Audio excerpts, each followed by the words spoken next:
r/AskReddit by Reddit. What screams pretending to be upper class? Don't forget to like this video and subscribe to my channel. Enjoy the video.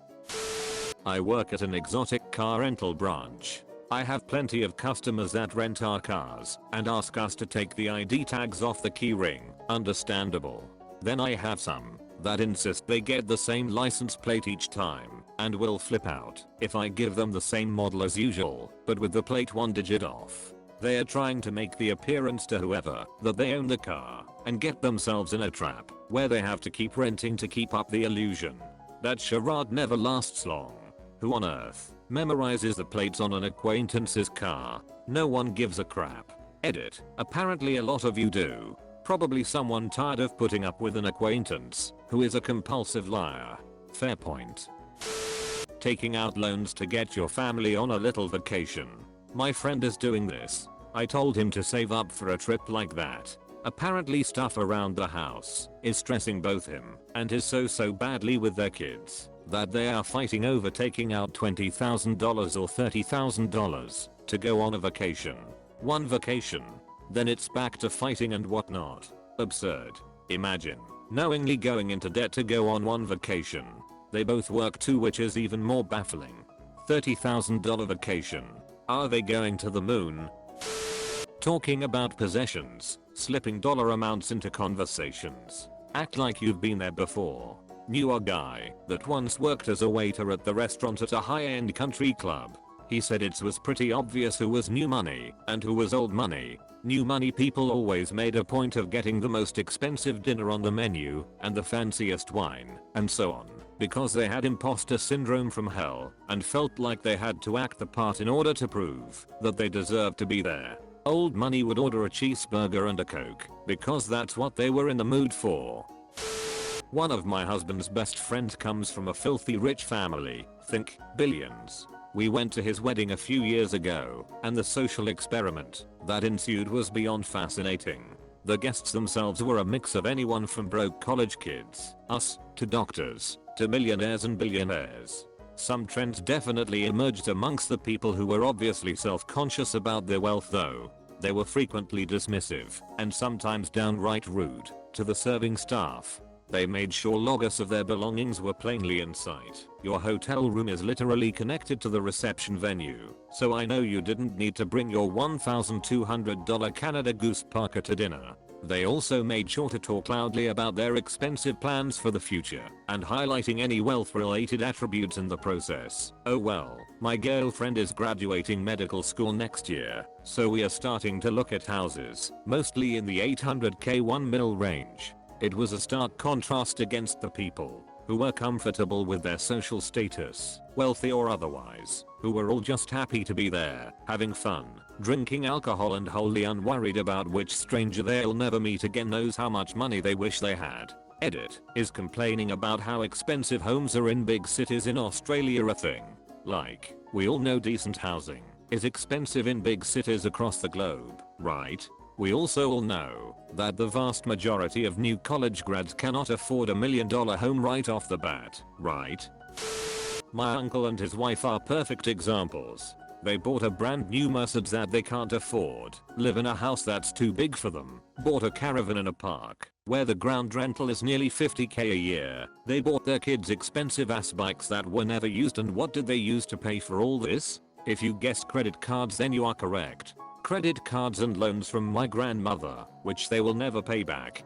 Then they make fun of my mother and I for being working class. Might as well spit on my grandfather's grave, since he was working class through and through. Edit. I got the cost of the caravan rental wrong by $10K. It's $5K for the ground rental, and they rent the caravan from the site for $35K. So the total is $40K. This was my bad, and my grandmother actually cleared this up for me. Edit 2. As someone pointed out, this number is apparently sus. I'm just going off what I was told. Yeah, financing a lifestyle is insane. Going into debt for luxury items is the craziest thing people do. Simply talking about money and how much things cost is way to brag and show others your wealth. I grew up fairly close to my cousin. He's 6 months older than me and his family, and they are what I consider to be truly wealthy. My uncle was a very well respected dentist who built his practice up from nothing over a 30-year period. He retired in the last 5 years. My uncle grew up in a dirt poor farming family and never flaunted his wealth. When he became wealthy, he didn't buy a new sports car every year. He still drives the same sports car he bought 15 years ago. He didn't wear flashy designer clothes. He still wears expensive clothes though, and you'd never know he was a millionaire if you passed him in the street. He owns properties all over the province for hunting and net worth reasons, owns a mansion in the Bahamas on the beach, and takes trips to Europe yearly. You wouldn't know any of those things unless you knew him on a personal level. On the other side of my family I have an uncle that would be considered upper middle class. He always had to have the fanciest toys, the newest models, etc, and everything was is a competition to him.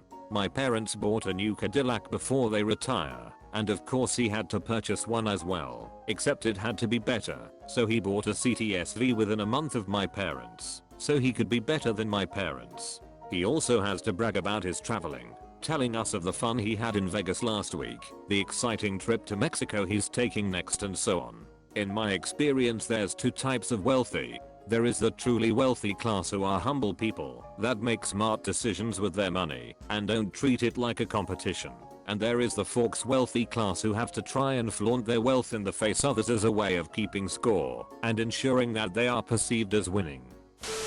My ex comes from a really, well, kinda ducked up family. Her dad is a multimillionaire who cheated on her mom and wound up leaving, and was by all accounts not a great husband, father, or man. But after he left, my ex's mom became a professional alimony hound. She never got a high school diploma and worked part-time as a hairdresser, but was a single mom in a house that must have been worth $1 million plus. It was clear, based on the way she spoke, that she was living paycheck to paycheck on gross child support and alimony checks, funding a lifestyle that would disappear completely if something happened to her ex-husband. Her home is the most ridiculous thing I've ever seen. Multiple formal dining rooms, mismatched hardwood furniture everywhere. For some reason every TV is hidden in a closed closet, etc. But the weirdest thing, the weirdest ducking thing, is that there are no clocks in the house, 25 mirrors. There's not a spot in the home where you can't find your reflection, but you never know what time it is. I'm not sure if that's a direct answer to the question, but I thought it was related.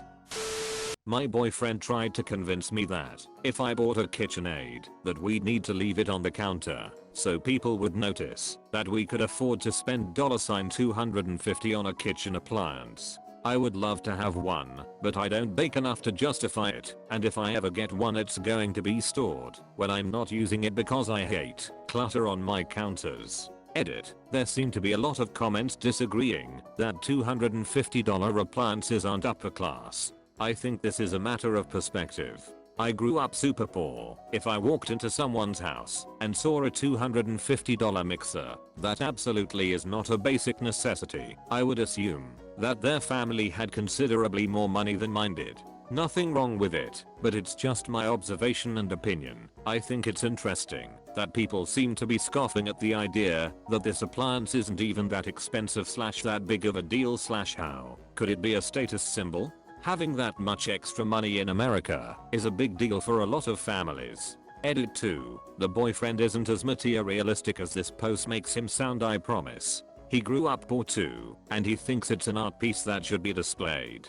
But he also wouldn't buy one just for having it. He'd only buy it if he expected it to be used. Edit 3. Some really nice person who shall remain anonymous, unless they decide otherwise, has given me an inside pass to Whirlpool, owner of KitchenAid.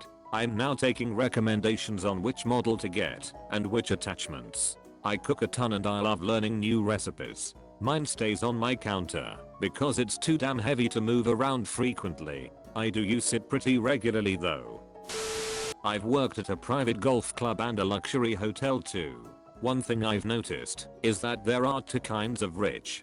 The first are those who think they are rich. These people are dismissive to those serving them, picky about what they eat, and will always demand an upgrade to the best room in a hotel. As an example, a guy who checked into the hotel with me became furious that I didn't know who he was or who he worked for, despite it being my second week there. When he went up to the room, he called back down and screamed at me that this was not his usual upgraded room and that I wasn't good enough to serve him. The second kind are those who know they are rich. These people are the best and kindest people because they don't have to prove anything. We had a couple stay with us in our hotel who were so kind to us. They were VIPs, but we were unable to upgrade them, to which they laughed and said don't worry about us, there are other people who need the space. They memorized all our names and bought us all gifts when they departed. We only found out that we're filthy rich when they mentioned in a passing conversation that owning 11 houses involved too much paperwork. Thank you for watching Reddit. Don't forget to like and subscribe for more r/AskReddit videos. Share your stories in the comment section below.